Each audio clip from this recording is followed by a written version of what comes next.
हाँ, सुबह के बज गए हैं 5:30 और मैं अभी अपने टेंट में हूँ और हम अभी तुरंत पीक के बेस कैंप में हैं। तो कल हम यहाँ आ गए थे, तो रात में मस्त नींद आई, सो गए थे टेंट में। तो टेंट के अंदर का कुछ नज़ारा कुछ इस प्रकार पड़ा हुआ है। 2 लोगों के लिए है, आराम से 2 लोग स्पेस है, एक स्लीपिंग बैग है, मिल गए थे। तो रात में ज़्यादा हवा नहीं चलेगी, दिक्कत नहीं है। तो फिलहाल आपको बाहर का नज़ारा दिखा देता हूँ। बाहर का नज़ारा कुछ ऐसा दिखाई दे रहा है। तो यहाँ कुछ कैंप लगे हुए हैं बहुत सारे, और ऊपर वो पीक है, वहाँ से सनराइज होगा वो बर्फ़ से। और वो ट्विन पीक है वो इधर, हमें यहाँ जाना है, लगभग आधे 1 घंटा लगेगा। हल्की फुल्की सूरज निकलने पड़ा है। तो मैं सोच रहा हूँ पीक पे जाऊँ, वहाँ से देखूँ। काफ़ी लोग नहीं जा रहे हैं, वो यहीं से देख रहे हैं। मैं तो जाने की सोच रहा हूँ, जब यहाँ तक आया हूँ तो पीक तक ही जाऊँ, देखता हूँ वहाँ तक पहुँच पाता हूँ सनराइज तक या नहीं। तो अब चलते हैं सीधा त्रिवेंद्र पीक। इस वाले पैच में थकावट हो रही है, थोड़ा ही चलाऊँ भी।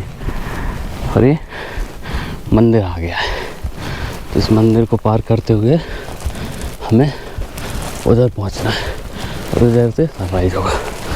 तो थकावट तो हो रही है, लेकिन चलना तो है ही। देखते हैं कैसा अनुभव आता है और कितनी देर लगती है। यहाँ पर ये भेड़ बकरियाँ हैं बहुत सारी।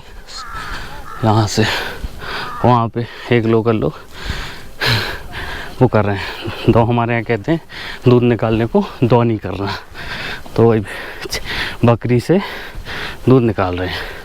हमारे यहाँ बकरी को भी बकरी नहीं कहते, छैया कहते हैं, छैया। तो ये तो भेड़ टाइप हैं, पहाड़ी बकरियां हैं। गल जो इतनी लंबी 7-8 किलोमीटर जितना भी चले मैक्लोडगंज से बेस कैंप तक, मुझे थकावट नहीं हुई। लेकिन अब ये बेस कैंप से ऊपर की ओर चढ़ रहा हूँ तो थकावट तो हो रही है। यहाँ थकावट है भाई, ये थोड़ा कठिन पैच है और लास्ट वाला कठिन पैच होना भी चाहिए। ज़्यादातर लोग नहीं जा रहे हैं, मेरे ऊपर से 4-5 लोग जाते हुए दिखाई दे रहे हैं। बस टास्क ये है कि सनराइज़ के पहले पहुंच पाता हूँ, नहीं पहुंच। अगर नहीं भी पहुंच पाता हूँ मैं तो पर पीक तक तो जाऊंगा ही। जहाँ सनराइज़ होगा वहाँ सनराइज़ देखूंगा और फिर पीक पर जाऊंगा। देखते हैं पहले पहुंच पाता हूँ या बाद में।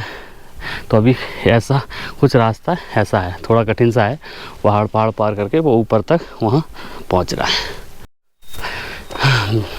बेस कैंप से जो पहाड़ी दिखाई देती है हम उस पर पहुँच गए, लेकिन वो त्रिवेंद्र पीक नहीं है। उससे ही थोड़ी दूर आगे, लगभग 200-300 मीटर आगे वो है पीक। वहाँ झंडा भी लगा हुआ है, वहाँ पहुँचना है। हालांकि सनराइज इधर से होगा, लेकिन पीक तो जाना ही है। और यहाँ पे कुछ कुत्ते हैं, एक तो है तो कुछ पहाड़ी कुत्ते भी हैं। तो चलते हैं वहाँ पे, या फिर हो सकता है बीच में कहीं रुक के सनराइज देख लूँ, फिर वहाँ तक जाऊँ। देखते हैं, कोशिश तो यही है कि सनराइज वहीं से देखूं, मतलब सनराइज देखूं ना देखूं, पीक तक जाऊं। सनराइज तो कई जगह को देखा है, लेकिन पीक पे तो जाना ही चाहिए, उस जगह की ऊंचाई पर। तो चलते हैं, देखते हैं कितना और टाइम लगता है। ज़्यादा टाइम लगना नहीं चाहिए, क्योंकि जो खड़ी चढ़ाई थी वो तो हमने पार कर ली है। अब बिल्कुल सीधी है, थोड़ा सी ऊँची नीची है, तो वही 10-15 मिनट में पार कर ही लेंगे।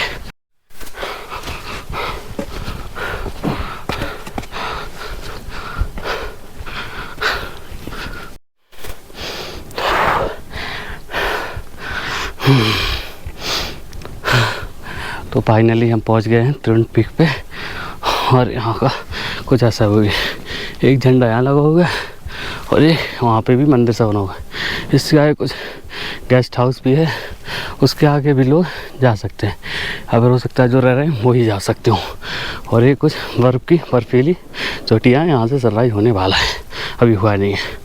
और यहाँ पे बहुत सारे कैंप लगे हुए हैं और नीचे देख रहे हैं वो सूरज, वहाँ तक धूप पहुँच गई है। तो यहाँ सनराइज देखूँगा, कुछ देर रुकूँगा, फिर नीचे बेस कैंप की तरफ चलूँगा। तो टाइम हो गया 6:50 और सनराइज हो चुका है पूरा धूप दिख रही है पूरा। तो फिलहाल ऐसा कुछ नज़ारा है यहाँ का। ये सनराइज हो गया है, यहाँ पे पहाड़ी कुत्ता आ गया है, सनराइज का धूप का एंजॉय ले रहा है। और यहाँ तक मैं वहाँ से नीचे चला था बेस कैंप से 5:50 हो गया था, तो 5:45 पे निकला था और यहाँ पे आधा घंटा में आ गया था, लगभग 15-20 मिनट से मैं यहाँ था। और यहाँ पे एक भगवान शिव का छोटा सा मंदिर भी बना हुआ है, वो मैं आपको दिखा देता हूँ। तो एक कुछ मूर्ति भगवान शिव की रखी हुई है, 1-2 त्रिशूल रखे हुए हैं और एक शिवलिंग भी रखा हुआ है। बाहर से कुछ ऐसा दिखाई देता है।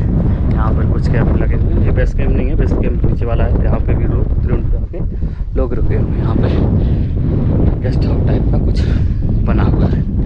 तो सनराइज़ हो चुका है पूरा, मस्त मज़ा आया सुबह सुबह। और यहाँ तक आने में जो मतलब बेस कैंप तक तो मुझे जब आ रहा था कल तो मुझे इतनी कठिनाई नहीं हुई, लेकिन यहाँ तक आने में थोड़ी दिक्कत थी।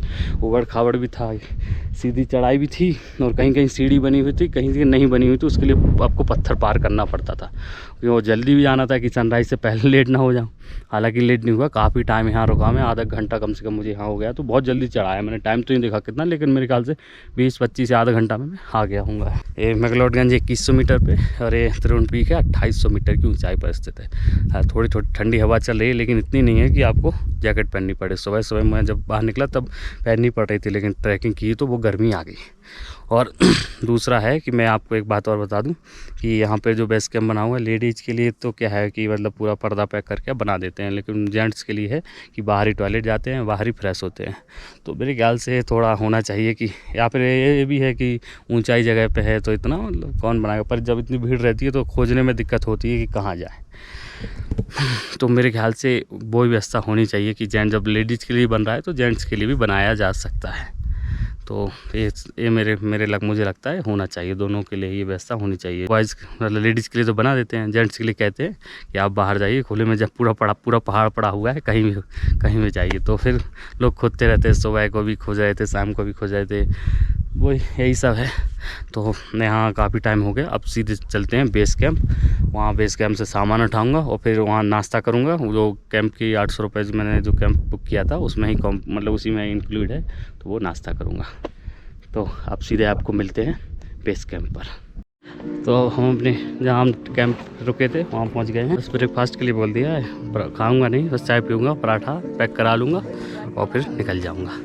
तो एक बात और मैं बताना भूल गया कि यहाँ पे त्रिवेणी के कैंप ऊपर तक पूरा नेटवर्क बढ़िया है। अगर आपका एयरटेल है तो आपका नेट भी चल जाएगा, जियो में भी कहीं कहीं रुकता है, कहीं फंसता है, लेकिन एयरटेल आपका कॉल भी लग जाएगी, इंटरनेट भी आपका अच्छी तरह से मोबाइल में चल जाता है, मोबाइल लायक।